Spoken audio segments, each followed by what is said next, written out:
speaking of the core, missing Adam Fox. Yes. Yeah, Right yeah. off the bat, yes, we You know are. what? I've actually talked to a number of fans, journalists that are like, I don't know. I think this is actually revealing that Fox doesn't help the team because when he was playing with the squad, this exact squad, the fourth iteration of the 2025 New York Rangers that we have after all the trades, like it shows that like was his impact even really felt, or like is it that we're missing him, or is it that like it's showing that even when he's in the lineup it's the same? But I like that you answered right away. You're sticking to your guns, man. How about, and listen, I've been on Adam Fox's case. How about let me give you why, and then you could rebuttal and see if you agree with me. Floor is yours. Defensively, I agree with you 100%.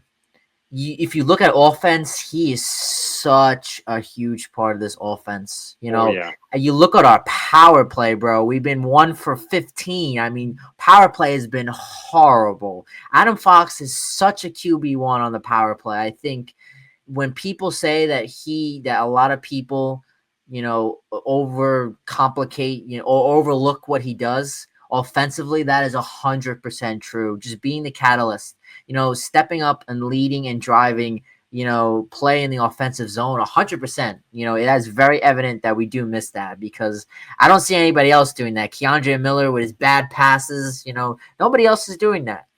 Defensively, I think it's the same. I can make the case that you put Fox out there defensively, I don't think he changes games. He's going to change things offensively, but I mean, our power plays looked god awful, and that's another reason why our team, I just lost confidence in our team because you look at our team, we know that, this is, you look at strengths, goaltending, power play, special teams. And when you can't do your strengths effectively, you're not a good team. And we're not, making up for that for being good on 5-on-5. It's just not happening. So Adam Fox, I say yes offensively, no defensively. Do you agree?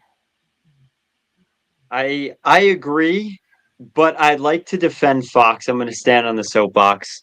He Defend was him. never fast and he was never physical. So I also don't understand right now why there's this rash reaction that Fox wouldn't help anyway because he's not fast. Oh, he's not physical either. Okay.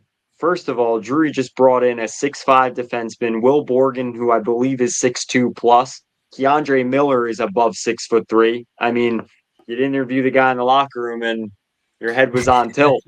I just I just think like one, you can surround a talented defenseman like Fox with height if you want to be a contender, because we all know you need height and you need size.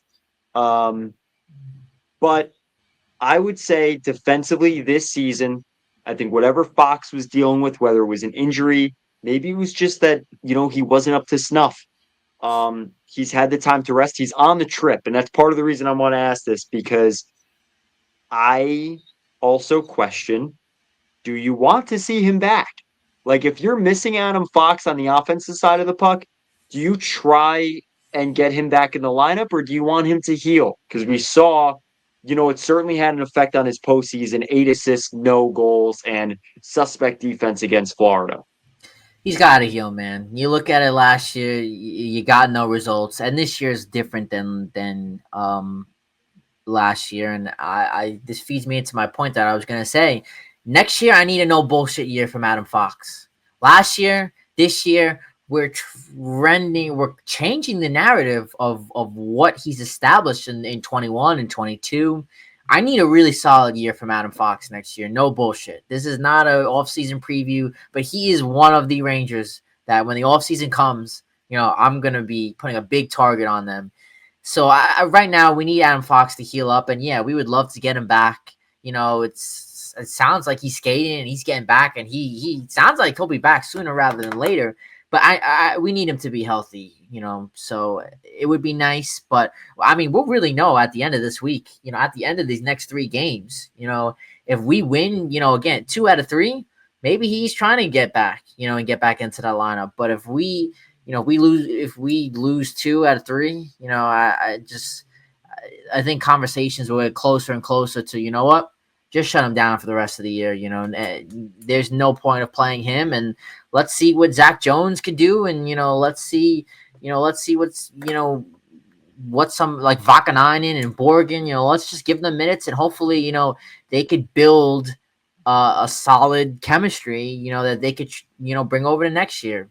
So that's my take on it. Adam Fox, for you, do you want to see him return? It kind of sounds like you don't want to see him return on the way you phrase that question, but do you? I just don't like that. It's like, I don't think it'll be results driven, but again, it's feeling it out. I interviewed Adam Fox last year, and the number one question that was on my mind the entire morning was, gosh, I can't find an injury report on any database on Adam Fox. So I asked him, Adam, have you ever, been injured in your career? Have you ever dealt with a long-term injury? And his answer was no. I've never at any level dealt with an injury. That says something about this situation because I don't know. Is it that, listen, he's got top medical professionals in the world helping him, but at the same time, you wonder, like, as a player, does he know how to gauge it? Right? Like when you're a power forward and you're getting battered, and you kind of know how to pace things and how to maybe not put as much pressure on one skill. Just there's so much as an athlete. Not about the production, not about the points, not about the positioning, but how you warm up, how just all those things change. And I'm just curious if he's able to withstand that in the current situation of like 17 games left. I don't know. So I'm on the fence. I do think the team misses Fox, like you said, on offense. But defense, I also like that you mentioned, he needs a big year next year. It's starting to feel like he's on a tier under Makar and Hughes. And I think the two attributes, again, that contribute to that are speed and physicality. And he never had those. He makes up for that in his IQ. And you can't deny that. So, and his stick play. So, and I also, did you see on the, was it Morning Cup of Hockey? They had a Jason Demers on. He mentioned that a few league sources had mentioned to him that, teams Yeah. like, and that was a huge conversation, of the next few days following that before the trade deadline.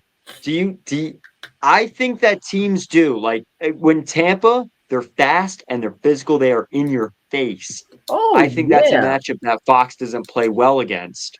But we've seen him play. He played well against Carolina, a fast team. They puck moves faster than man type of mentality. But I don't know. I just think I want to hear your opinion on that too, because it came to mind, and I want to know if you think, like, I personally do think that teams do like the matchup against Fox, and I also think he's a Norris caliber defenseman. Bro, if I'm Tampa or somebody, I'm playing the Rangers, I'm salivating with this defense. Not even just Adam Fox; it's every up and down the lineup. But we are so bad. I mean, yeah, other guys too. I mean, Broad. I don't say Fox specifically. Yeah, I am. Yeah. He's just like you said. He is Spotify with ads. Puck Talk coined that phrase. He is, and if he's gonna come back and be 10 times worse than Spotify with ads, he's going to be Spotify with lag, whatever you want to call it. I don't want it back. I don't. Yeah. And